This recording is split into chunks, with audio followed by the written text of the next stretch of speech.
अंग्रेजों के पास बंदूकें थी, लाखों सैनिक थे, पूरी हुकूमत थी, लेकिन एक भारतीय ऐसा था, तुम मुझे खून दो, मैं तुम्हें आजादी दूंगा।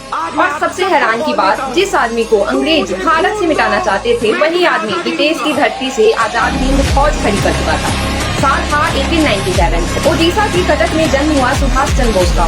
पढ़ाई में इतने तेज थे कि ICS जैसी प्रतिष्ठित परीक्षा पास थी, लेकिन सवाल ये था, जिस अंग्रेजी सरकार की नौकरी करूं, उसी सरकार से अपने देश को आजाद कैसे कराऊं? और बॉस ने नौकरी छोड़ दी।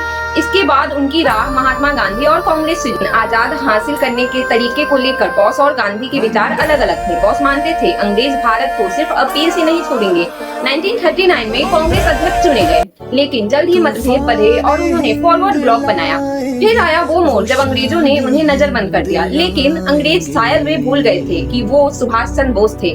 1941 में वो नजरबंद से निकल गए, भेष बदला, भारत से बाहर निकले और अंततः जर्मनी होते हुए जापान पहुंचे।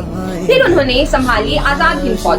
हजारों भारतीय सैनिकों और प्रवासी भारतीयों को एक लक्ष्य दिया, दिल्ली चलो। और फिर वो ऐतिहासिक आवाज गूंजी, तुम मुझे खून दो, मैं तुम्हें आजादी दूंगा। बोस ने महिलाओं की भागीदारी के लिए रानी झांसी रेजिमेंट तक बनाई। उन्होंने ब्रिटिश साम्राज्य को सीधे चुनौती दी और आजाद हिंद सरकार की स्थापना की। लेकिन कहानी का सबसे रहस्यमय अध्याय अभी बाकी है।